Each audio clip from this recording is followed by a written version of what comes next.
In Hollywood, it's kind of a given that sequels are going to suck, right? Not so with video games. That was a nice little factoid I discovered while I was browsing my Steam library the other day. There are a ton of great games with the number 2 in them. Gaming franchises actually don't often fall off in quality until like the 3rd or 4th entry. Even then, there's still a lot of good to be found, for the most part. As you can see, I'm making a lot of generalized statements in order to make this video, but I do think I'm onto something here. I want to show you a few sequels that are absolutely, objectively better than the originals in every way. And if you can prove me wrong, well then, shit. Round 1, fight!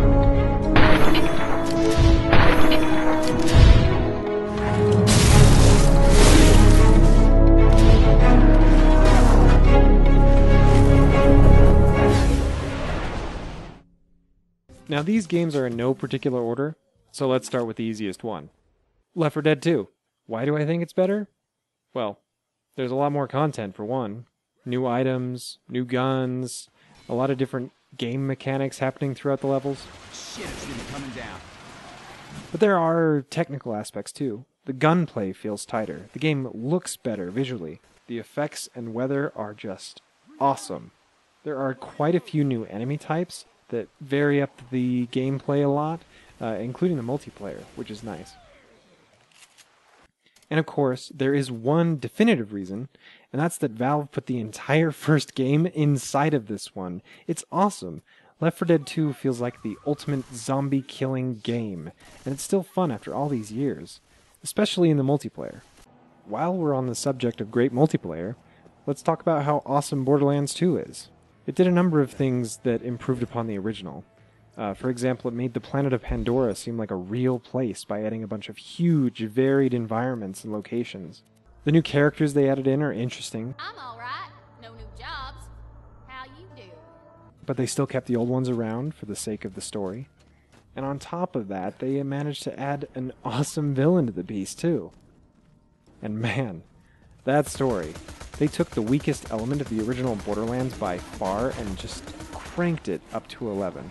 For a game where you just run around shooting things, the story makes you feel an emotional connection to these crazy, wild, larger-than-life characters, and that's no small feat. I know I'm in the minority here, but I didn't really enjoy the first Borderlands. This is the game that got me into the franchise, and I'm so glad that they changed the things they did to make it more appealing to a general audience, while still keeping the same gameplay intact that got the audience in the first place. Yep, Borderlands 2 definitely fires on all cylinders. Maybe it should have been the first game on the list. Admittedly, I didn't play much of the original, but there's no denying that bit.trip presents Runner 2: The Future Legend of Rhythm Alien is a great game.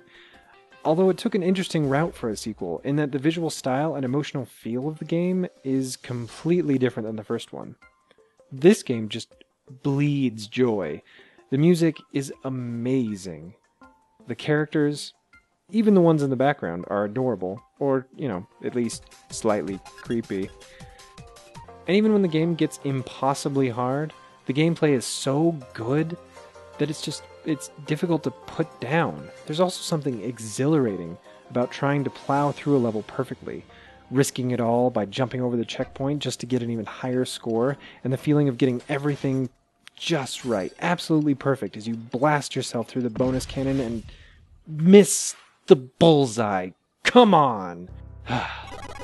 Runner 2 is one game that I keep coming back to, almost constantly. It's just pure, concentrated fun. I don't understand how the Poker Night franchise isn't more popular. It's an incredibly simple concept. You get to play poker with famous fictional characters. It's brilliant, and I desperately hope to see more of these games in the future. Maybe with a little multiplayer or a larger roster of characters that you can choose from. Anyway, I'm not making a wish list. I'm praising what actually exists. For one thing, the inclusion of Brock Sampson trumps every other character that was in the first game. All this folding is making me a little pent up. The voice cast is awesome, and there's a lot more banter between the characters this time around. You worry too much, Brock. Max and I have been coming here for years without even a hint of a death trap. There are also a couple more interesting gameplay mechanics, like being able to buy characters drinks to more easily discover their tells. The inventory, the place where these games are set, looks a little cooler, and of course, having GLaDOS as the dealer is it's a stroke of genius. If you're folding because you're too embarrassed to admit that you've forgotten the rules, just nod your head. I promise not to tell anyone. There are so many little things to love in this game. It's a franchise for fans of gaming, with poker stacked on top of it. It's great. There really is nothing like sitting down for a few hands of poker with these guys. And I mean that literally. I don't know, this whole place just feels weird. Weird is in the eye of the beholder. Would you like me to reprogram your optic nerves to be less paranoid? You see what I'm talking about? That there is grade A weird. That's just weird. GLaDOS is an excellent segue into the next game, Portal 2.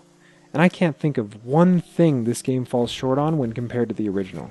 The story is brilliant and full of twists and turns. The puzzles are more difficult, and mechanics like the gel add some interesting things to the levels. It really mixes it up from the first game. The characters are better designed, both visually and in their dialogue. Can you see the portal gun? Also, are you alive? That's important. Should have asked that first. It's an all-around funnier game. But it's not all about the dark humor this time around. There are quite a few moments that actually elicited a genuine emotional response from me.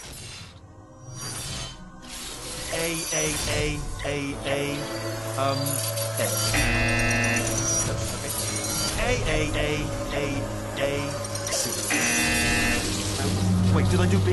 General pen. Start writing these down. Power up, complete. I don't. Okay, listen. All right, new plan. Act natural. We've done nothing wrong.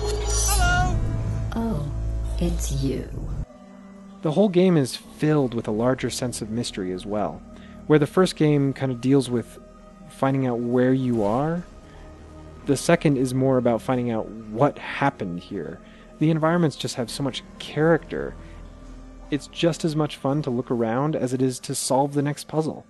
Funny, frustrating, occasionally heartbreaking, Portal 2 is not only a great sequel, it's still one of the best games I've ever played.